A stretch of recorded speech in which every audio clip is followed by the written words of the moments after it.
नमस्कार। ज्योतिष शास्त्र में श्रद्धा और विश्वास रखने वाले सभी जातकों का पारलौकिक जगत चैनल में बहुत बहुत स्वागत है। वर्ष 2022 अपने समाप्ति की ओर बढ़ रहा है और वर्ष 2022 का अंतिम माह दिसंबर 2022 शुरू होने जा रहा है। वर्ष 2022 में आपने बहुत कुछ पाया होगा और कुछ न कुछ खोया भी होगा।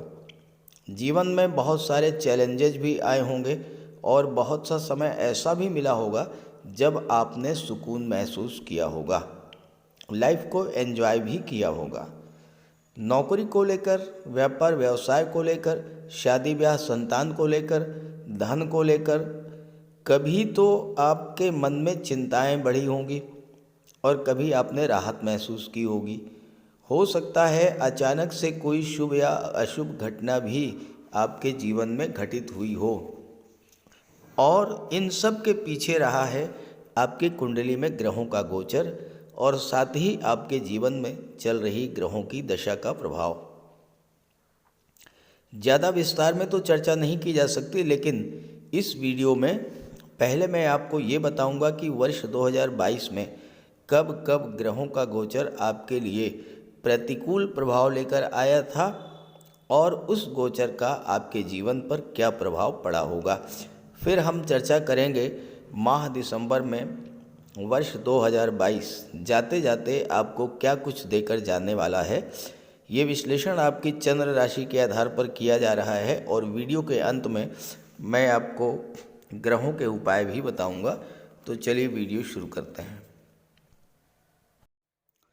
वर्ष 2022 की शुरुआत तो बहुत ही अच्छी हुई थी और ओवरऑल देखा जाए तो वर्ष 2022 पिछले वर्ष 2021 और 2020 से बेहतर रिजल्ट देकर गया है, लेकिन कुछ कालखंड ऐसे रहे जिनमें आपको विशेष कष्ट झेलना पड़ा होगा। तो मैं ये आपको कालपुरुष कुंडली के आधार पर समझाने का प्रयास कर रहा हूँ और अगर ऐसा आपके साथ हुआ हो तो ज़रूर कमेंट करके बताइएगा। सबसे महत्वपूर्ण घटना जो थी वो रही है शनि का राशि परिवर्तन। वर्ष 2022 एक ऐसा वर्ष रहा है जिसमें शनिदेव ने 2 बार राशि परिवर्तन किया। 29 अप्रैल को शनिदेव ने राशि परिवर्तन किया और राशि परिवर्तन करके कुंभ राशि में गोचर किया। कुंभ राशि में ही वक्री हुए और 12 जुलाई को वक्री अवस्था में ही राशि परिवर्तन करके मकर राशि में आ गए और 23 अक्टूबर तक मकर राशि में ही वक्री रहे। एक ऐसा ग्रह जो 2.5 वर्ष में एक बार राशि परिवर्तन करता है, अगर 2.5 माह में 2 बार राशि परिवर्तन करे, 29 अप्रैल को और 12 जुलाई को, तो स्वाभाविक है कि हर क्षेत्र में बहुत बड़ी उथल पुथल देखने को मिली होगी। खास करके व्यापार व्यवसाय के मामलों में विशेष उथल पुथल देखने को मिली होगी और वो राशियां जिनके जीवन में शनि की महादशा चल रही थी, धनु राशि, मकर राशि, कुंभ राशि, वो इससे विशेष प्रभावित हुए होंगे और सबसे ज़्यादा प्रभावित हुए होंगे मीन राशि के जातक जिनके जीवन में पहली बार 7.5 की शुरुआत हुई होगी। व्यापार व्यवसाय के क्षेत्र में इन 2.5 महीनों में उतार चढ़ाव तो देखने को मिला ही होगा। फाइनेंशियल क्राइसिस भी आई होगी, आर्थिक संकट से आप गुजरे होंगे, साथ ही साथ शनि जन्य रोगों से भी आपको पीड़ा झेलनी पड़ी होगी, जैसे कि जोड़ों में दर्द, घुटनों में दर्द, जॉइंट पेन, कमर दर्द, पिंडलियों में दर्द, इस तरह का कार्य, इस तरह की समस्याएं। दूसरी जो महत्वपूर्ण घटना घटित हुई वह घटित हुई 16 जुलाई को। 16 जुलाई से लेकर के और 17 अगस्त के बीच सूर्य का गोचर कर्क राशि में था और शनि का गोचर मकर राशि में था। शनि और सूर्य आमने सामने एक दूसरे से दृष्टि संबंध बना रहे थे। शनि वक्री भी थे और ज्योतिष शास्त्र में शनि और सूर्य का संबंध शत्रुवत संबंध माना जाता है। तो शत्रु की दृष्टि पड़ने से, शनि की दृष्टि पड़ने से सूर्य पीड़ित हुए और सूर्य की दृष्टि पड़ने से शनि पीड़ित हुए। सूर्य ग्रहों के राजा हैं। जब राजा ही पीड़ित हों तो क्या हुआ होगा? सूर्य पिता के कारक हैं तो पिता को कष्ट हुआ होगा। सूर्य शासन प्रशासन सरकारी नौकरी के कारक हैं तो वहाँ भी स्थितियाँ अनुकूल नहीं रही होंगी।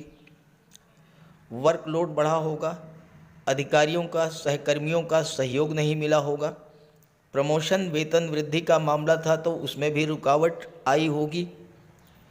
आपका कोई काम सरकारी अधिकारियों कर्मचारियों से था तो वह काम भी नहीं बना होगा, उसमें भी विघ्न बाधाएं आई होंगी।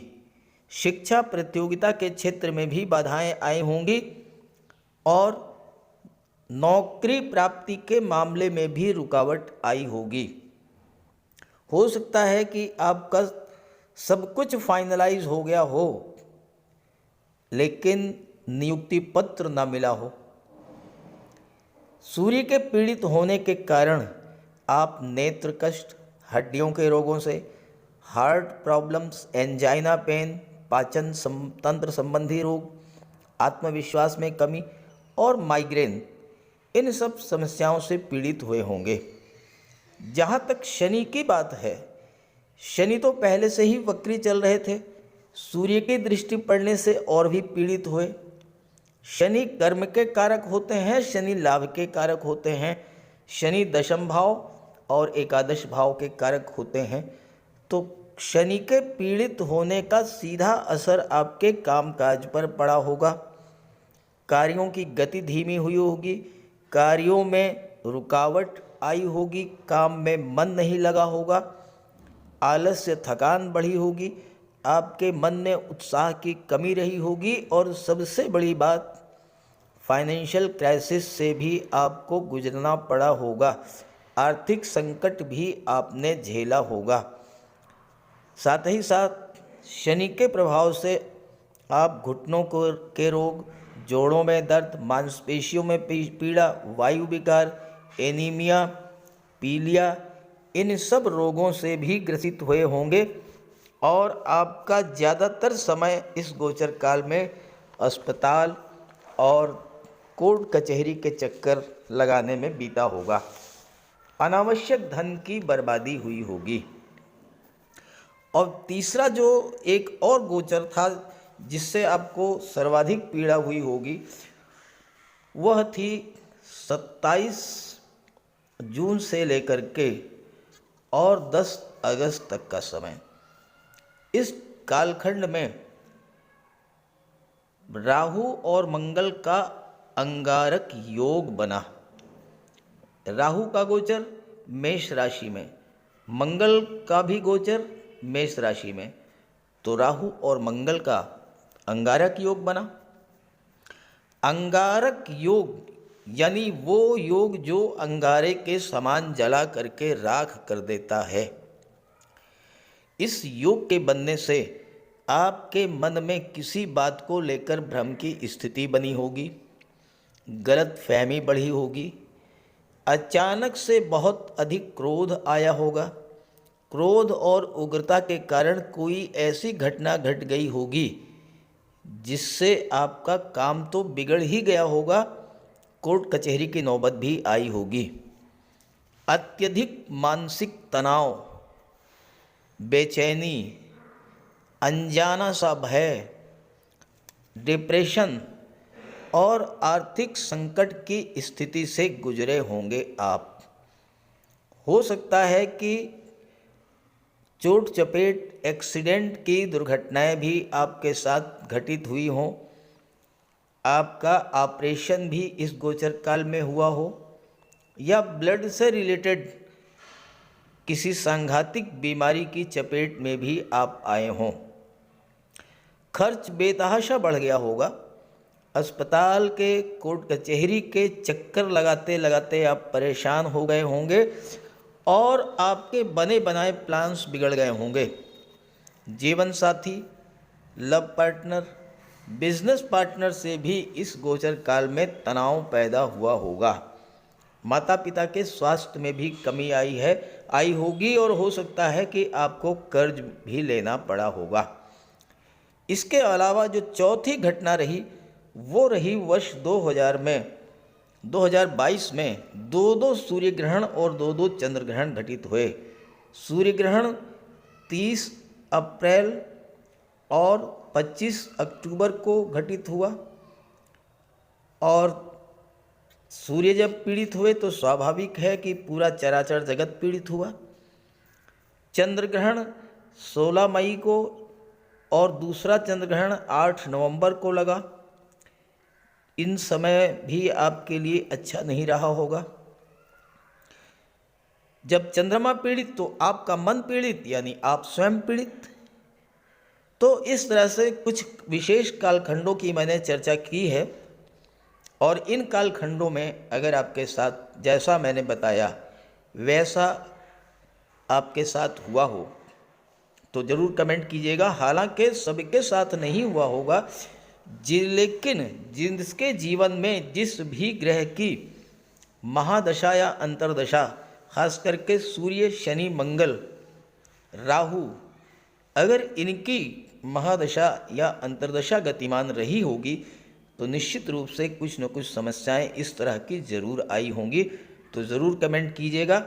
अब बात करते हैं वर्ष 2022 जाते जाते माह दिसंबर में आपको क्या क्या दे करके जाएगा।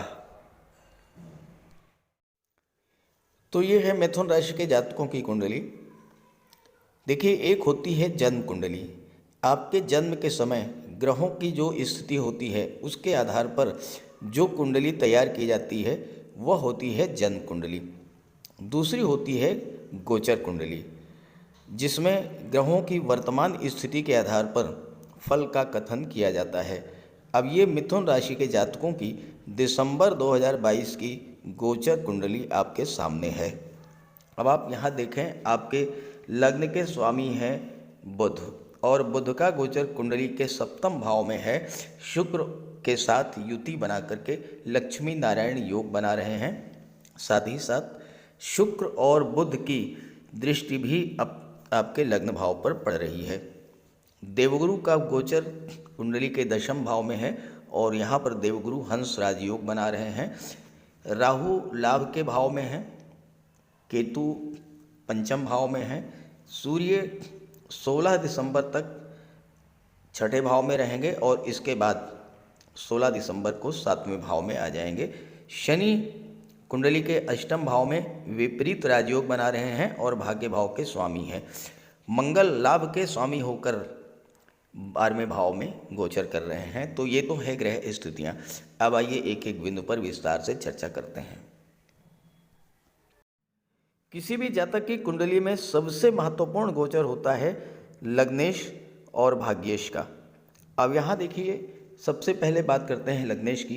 तो लग्न के स्वामी हैं बुध और बुध जो हैं वो कुंडली के सप्तम भाव में गोचर कर रहे हैं और चतुर्थ भाव के स्वामी हैं। लग्न के भी स्वामी हैं और चतुर्थ भाव के भी स्वामी हैं। सप्तम भाव जो होता है वो दाम्पत्य सुखों का होता है, साथ ही साथ पार्टनरशिप का होता है, व्यापार का होता है। बुध क्या है? बुद्धि के कारक हैं, वाणी के कारक हैं, बोलने लिखने तर्क शक्ति के कारक हैं। बुध संचार क्षेत्र और मीडिया के कारक हैं, कला और आईटी सेक्टर के कारक हैं, कंप्यूटर कम्युनिकेशन कॉमर्स वाणिज्य व्यापार और शिक्षा के कारक हैं। और शुक्र क्या है? शुक्र हैं धन के कारक और बुध के साथ लक्ष्मी नारायण योग बना रहे हैं। शुक्र हैं विवाह और संतान के कारक और शुक्र पंचम और द्वादश भाव के स्वामी होकर के सप्तम में बैठे हैं बुध के साथ। तो यहाँ पर सप्तम में गोचर के करने के कारण शुक्र आपका विवाह करा देंगे। पंचम में पंचम के स्वामी होने के कारण अचानक से आपको शिक्षा प्रतियोगिता के क्षेत्र में सफलता दिला देंगे और संतान की प्राप्ति भी करा देंगे। शुक्र विदेश भाव के स्वामी हैं तो विदेश से आपको धन की प्राप्ति होगी। चूँकि बुध के साथ में है तो आप आईटी सेक्टर, कंप्यूटर, कम्युनिकेशन या मैनेजमेंट के क्षेत्र में उच्च शिक्षा के लिए भी विदेश जा सकते हैं और साथ ही साथ आपको किसी विदेशी कंपनी, किसी मल्टीनेशनल कंपनी में जॉब भी मिल सकता है। बुध और शुक्र की युति आपके जीवन में बहुत बड़ा सकारात्मक परिवर्तन लेकर के आएगी और दिसंबर 2022 में शुक्र और बुध का गोचर कुंडली के सप्तम भाव में ही रहेगा। लक्ष्मी नारायण योग बनेगा। शुक्र 5 दिसंबर को आ जाएंगे और बुध 3 दिसंबर को आ जाएंगे और यहाँ पर लक्ष्मी नारायण योग बन जाएगा। जो जातक बुद्धि से रिलेटेड, वाणी से रिलेटेड या कला से संबंधित कार्य करते हैं या फिर वाणिज्य, व्यापार और चूँकि गुरु कर्म के भाव में है तो ज्योतिष, धर्म और अध्यात्म से रिलेटेड कार्य करते हैं, उनके लिए दिसंबर का माह अत्यंत श्रेष्ठ फल देने वाला होगा। क्योंकि शुक्र और बुध का जो लक्ष्मी नारायण योग है ये आपको बहुत कुछ देने वाला होता है। शुक्र और बुध की दृष्टि आपके लग्न भाव पर जब पड़ेगी तो आपके व्यक्तित्व में एक सकारात्मक परिवर्तन देखने को मिलेगा। आपकी बौद्धिक क्षमता में वृद्धि होगी, आपके सोचने की, समझने की, लिखने की, बोलने की क्षमता बढ़ेगी और शुक्र के प्रभाव से आपके वाणी में, आपके व्यक्तित्व में गजब का आकर्षण होगा और आप अपने बुद्धि और अपने व्यक्तित्व के बल पर लोगों को आकर्षित भी करेंगे और लोगों को प्रभावित भी करेंगे। दूसरा महत्वपूर्ण गोचर है आपके कुंडली में मंगल और सूर्य का। देखिए, मंगल लाभ के भाव के स्वामी होकर और छठे भाव के स्वामी होकर के 12वें भाव में गोचर कर रहे हैं। 12वां भाव क्या है? विदेश का भाव होता है। तो मंगल के प्रभाव से, चूँकि सूर्य का गोचर 16 दिसंबर तक छठे भाव में है, मंगल की राशि में सूर्य और मंगल का सीधे दृष्टि संबंध भी बन रहा है और सूर्य सरकारी नौकरी के शासन प्रशासन के कारक होते हैं और छठा भाव नौकरी का होता है। तो छात्रों के लिए मंगल और सूर्य का ये दृष्टि संबंध जॉब की दृष्टि से बहुत ही श्रेष्ठ योग बना रहा है। खास करके अगर आप मेडिकल और सर्जरी के क्षेत्र में उच्च शिक्षा के लिए विदेश जाना चाहते हैं तो बहुत अच्छा योग है। विदेश जाकर के आप पढ़ाई कर सकते हैं। साथ ही साथ सूर्य शासन प्रशासन और राजनीति के कारक हैं, विदेश सेवा और न्यायिक सेवा के कारक हैं और अगर आप आईएएस, आईपीएस, सिविल सर्विसेज की तैयारी कर रहे हैं तो उस दृष्टि से भी सूर्य और मंगल का गोचर बहुत ही श्रेष्ठ फल देने वाला होगा। मंगल विदेश भाव में गोचर कर रहे हैं और लाभ के भाव के स्वामी हैं, तो विदेशों से आपको लाभ होगा, विदेशों से धन की प्राप्ति होगी। अब देखिए, यहाँ पर विदेश का मतलब आप ये मत सोचिएगा कि अमेरिका, ब्रिटेन, कनाडा, रूस से ही पैसा आएगा। विदेश का मतलब वह स्थान जो कि आपके जन्मभूमि से हट करके दूसरा शहर, दूसरा राज्य, तो बाहर से पैसा आपको मिलने का प्रबल योग बन रहा है। साथ ही साथ चूँकि सूर्य की दृष्टि पड़ रही है मंगल पर, मंगल की दृष्टि सूर्य पर, तो ऐसे में छठा भाव रोगों का होता है, 12वां भाव अस्पताल का होता है। लेकिन सूर्य राजा हैं, मंगल सेनापति हैं, तो रोगों का नाश करेंगे, शत्रुओं को पराजित करेंगे। आपके जो चक्कर अस्पताल के लग रहे थे, जो मेडिकल स्टोर के लग रहे थे, वो सारे चक्कर अब समाप्त हो जाएंगे। यहाँ पर पंचम भाव के स्वामी शुक्र हैं और पंचम भाव में केतु का गोचर है। केतु को गोचर शुक्र की राशि में है, तो अचानक से आपको बहुत बड़ा धन का लाभ करा देंगे। क्योंकि केतु की दृष्टि जो है वो लाभ के भाव पर पड़ रही है और लाभ के भाव में राहु का गोचर है और राहु से ज़्यादा धन कोई आपको दे ही नहीं सकता। तो अचानक से धन प्राप्ति के भी प्रबल योग बनेंगे। छठे भाव में जो सूर्य हैं ये मॉनेटरी गेन के लिए बहुत अच्छे माने जाते हैं। आर्थिक दृष्टि से छठे भाव का सूर्य बहुत ही श्रेष्ठ फल देने वाला होता है। तो तो आपको धन प्राप्ति के प्रबल योग बनेंगे, विदेश यात्राओं के योग बनेंगे, विदेश जाकर के सेटल होने के लिए, उच्च शिक्षा में विदेश जाने के लिए, और साथ ही साथ बुध जो कि व्यापार के कारक हैं, आपके लग्न के स्वामी हैं, तो विदेशी व्यापार में भी आपको उच्च स्तर की सफलता मिलने का योग बन रहा है। चूँकि बुध चतुर्थ भाव के भी स्वामी हैं, तो चतुर्थ भाव के स्वामी होने के नाते सप्तम में बैठे हैं, तो आपको मानसिक शांति प्राप्त होगी। चूँकि बुध और शुक्र दोनों ही अत्यंत शुभ ग्रह हैं और देवगुरु भी अत्यधिक शुभ ग्रह हैं, और देवगुरु की दृष्टि पड़ रही है चतुर्थ भाव पर, तो दाम्पत्य जीवन में भी सुख शांति प्रेम सौहार्द बढ़ेगा, और पारिवारिक जीवन में भी आपके भाई बहनों से चाचा ताऊ से संबंध बहुत अच्छे रहेंगे। और सबसे जो बड़ी बात है वो ये है कि इस गोचर में आप बिल्कुल मानसिक रूप से बहुत बड़ी शांति का अनुभव करेंगे। देखिए, आपके पास सब कुछ है, ज़मीन जायदाद प्रॉपर्टी करोड़ों की संपत्ति है, लेकिन अगर मन की शांति नहीं है, क्योंकि चतुर्थ भाव जो होता है ये डोमेस्टिक एटमॉस्फेयर का होता है, पारिवारिक वातावरण का होता है, और अगर आप घर में आते ही मानसिक अशांति का अनुभव करें तो फिर सारा पैसा आपका बेकार है। इसलिए ये जो गोचर काल है ये आपको मानसिक शांति भी देने वाला होगा। और चूंकि गुरु की दृष्टि पड़ रही है, बुध इसके स्वामी हैं और दोनों ही बहुत ही शुभ और सौम्य ग्रह हैं, तो आप अपने व्यक्तित्व, अपने व्यवहार से अपने सोशल रिलेशंस को बढ़ाने में सक्षम होंगे। समाज के उच्च पदस्थ अधिकारियों से, राजनीति के क्षेत्र में जो उच्च पदस्थ लोग हैं उनसे आपके रिलेशंस बहुत अच्छे बनेंगे। और राहु चूँकि लाभ के भाव में बैठे हैं, 11वां भाव आपकी इच्छाओं का होता है, आपके सपनों का होता है। अचानक से कोई पुरानी इच्छा जो आप बहुत दिनों से पूरा करना चाह रहे थे लेकिन नहीं कर पा रहे थे, वह इच्छा आपकी इस गोचर काल में अवश्य पूरी होगी। मंगल की दृष्टि तीसरे भाव पर पड़ेगी। मंगल की चौथी दृष्टि 1 2 3 4 चौथी दृष्टि पड़ेगी पराक्रम के भाव पर। मंगल स्वयं में पराक्रम पुरुषार्थ के कारक होते हैं।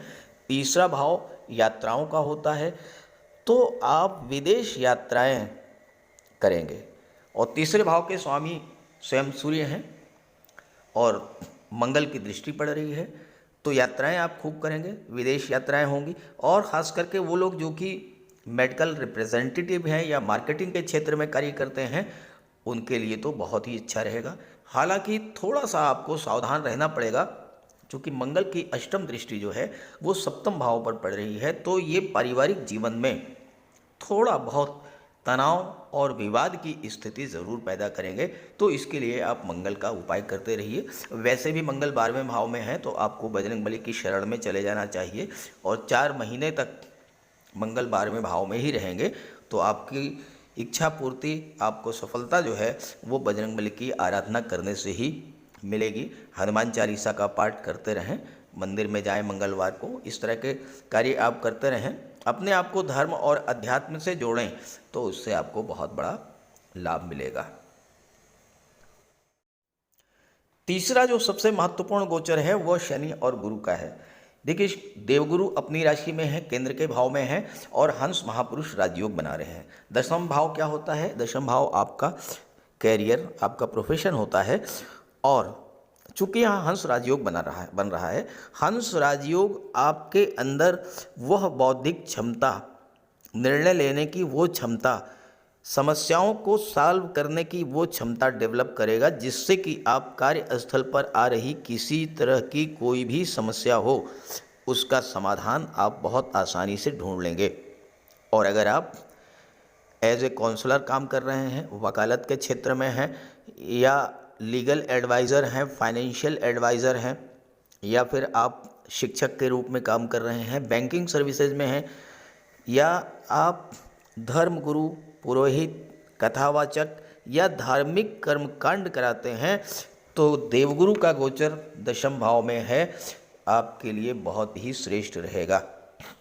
शनि की दृष्टि भी पड़ रही है। और सबसे अच्छी बात यह है कि देवगुरु 24 नवंबर से मार्गी हो चुके हैं और शनिदेव भी मार्गी हो चुके हैं 23 अक्टूबर से। जब दोनों ही ग्रह मार्गी हो चुके हैं तो आपके कार्य क्षेत्र में किसी तरह की कोई बाधा विघ्न व्यवधान था वह भी समाप्त होगा। और दूसरी बात, शनि अष्टम भाव में गोचर कर रहे हैं, विपरीत राजयोग बना रहे हैं, तो आपकी आयु में वृद्धि करेंगे, स्वास्थ्य का लाभ कराएंगे। और अष्टम भाव गुप्त विद्याओं, गुप्त रहस्यों, गुप्त धन का होता है, तो ज्योतिष तंत्र मंत्र में आपकी रुचि बढ़ेगी।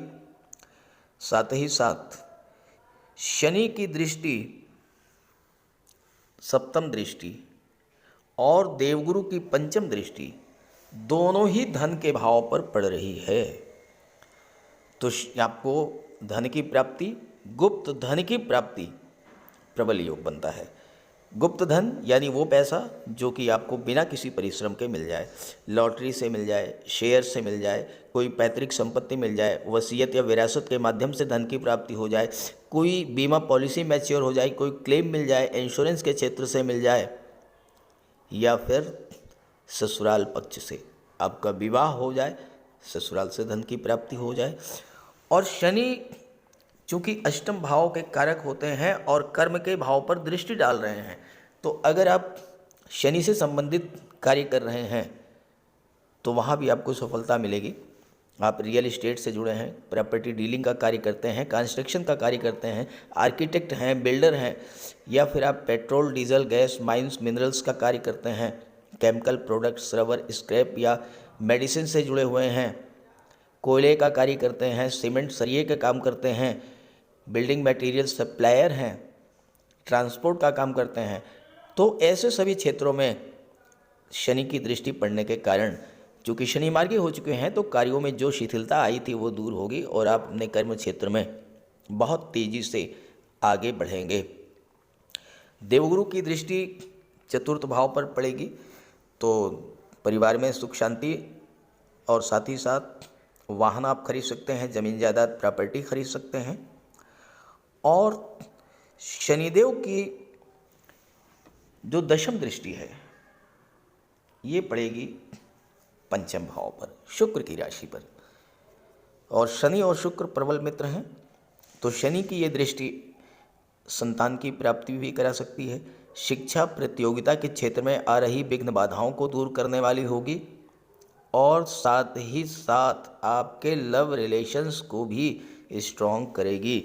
देखिए, शुक्र पंचम के स्वामी होकर सप्तम में बैठे हैं, यानी लव रिलेशंस के भाव के स्वामी होकर विवाह के भाव में बैठे हैं, तो लव रिलेशंस जो हैं वो कन्वर्ट होंगे मैरिज में, इस बात के प्रबल योग हैं।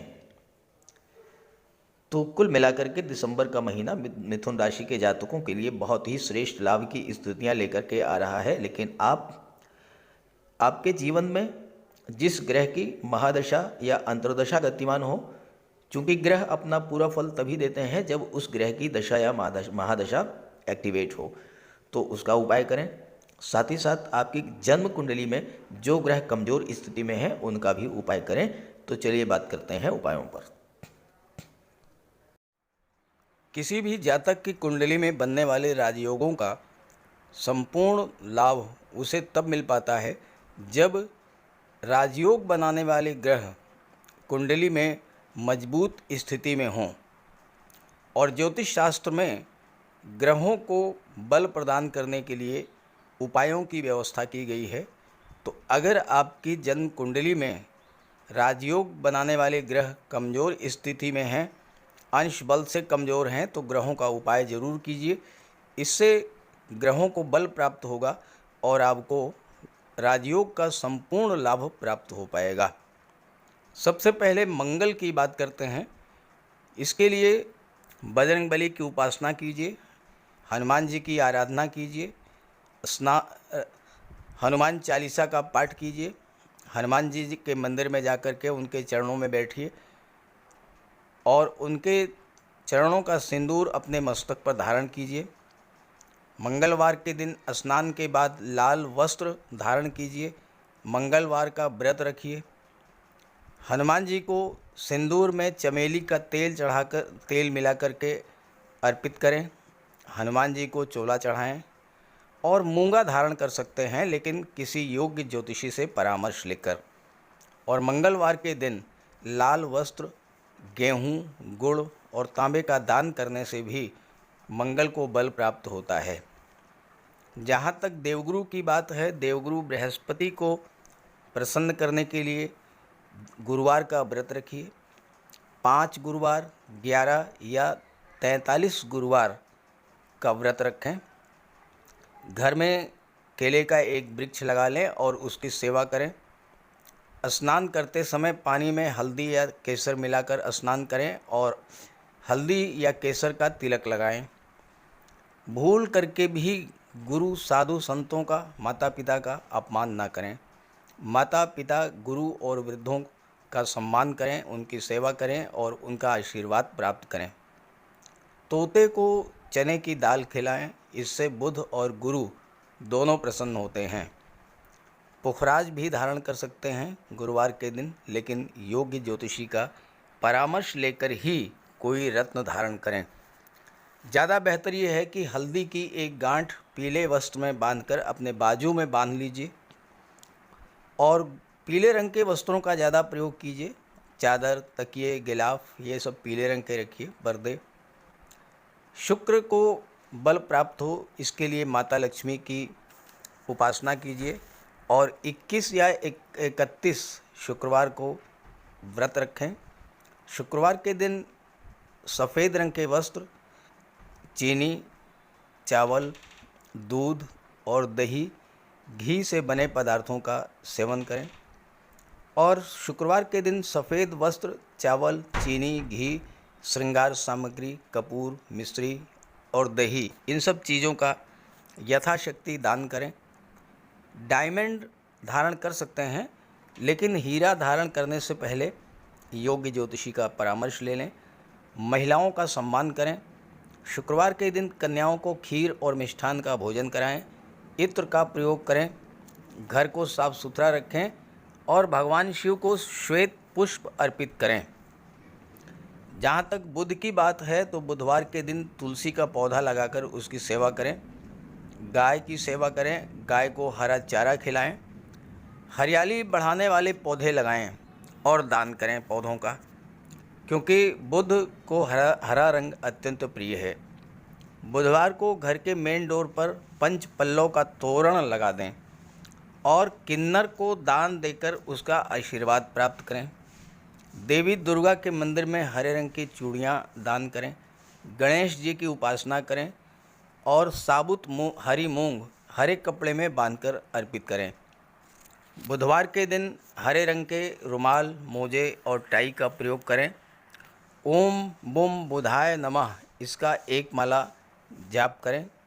पन्ना धारण कर सकते हैं, लेकिन परामर्श के बाद किसी योग्य ज्योतिषी से। और ना तो झूठ बोलें और ना ही किसी को अपशब्द कहें। जहाँ तक शनिदेव की बात है, तो कम से कम 19 और ज़्यादा से ज़्यादा 51 शनिवार का व्रत रखें। पीपल के वृक्ष के नीचे सरसों के तेल का दीपक जलाएं शनिवार के दिन। शनिवार के दिन एक प्याले में, एक कटोरी में सरसों का तेल लेकर के उसमें अपना चेहरा देखिए और फिर उस तेल को दान कर दीजिए। उड़द से बनी पंजीरी, पकौड़ा, चीला, बड़ा, इन सब का सेवन करिए। सरसों के तेल में बने भोज्य पदार्थों का सेवन कीजिए। शनिवार के दिन कंबल, जूता, चप्पल, लोहा, काला तिल, काला उड़द, काले वस्त्र और जटा वाले नारियल दान दें। नीलम धारण कर सकते हैं, लेकिन नीलम धारण करना किसी योग्य ज्योतिषी से परामर्श लेकर धारण करें, क्योंकि नीलम रंग से राजा भी बना देता है और कभी कभी अगर नीलम आपके लिए शुभ नहीं हुआ तो राजा से रंक भी बना देता है। इसलिए नीलम का प्रयोग बहुत सोच समझ कर करें। ज़्यादा बेहतर ये है कि आप गरीबों की हेल्प करें। कोई भी गरीब, लाचार, असहाय, दिव्यांग व्यक्ति आपके पास आता है, मदद कीजिए यथासंभव और किसी भी गरीब व्यक्ति को कष्ट ना दें। साथ ही साथ ऐसे कार्य ना करें जो कि शनिदेव को पसंद नहीं है। शनिदेव को छल कपट झूठ फरेब बेईमानी आलस्य ये सब पसंद नहीं है, तो ऐसे कार्य मत कीजिए। और शनिदेव को अनुशासन, परिश्रम, मेहनत, ईमानदारी और सच्चाई ये पसंद है, तो ये आप अपने अंदर इन गुणों को विकसित करें, शनिदेव प्रसन्न होंगे। तो उपाय ज़रूर कीजिएगा, इससे आपको लाभ होगा। नमस्कार।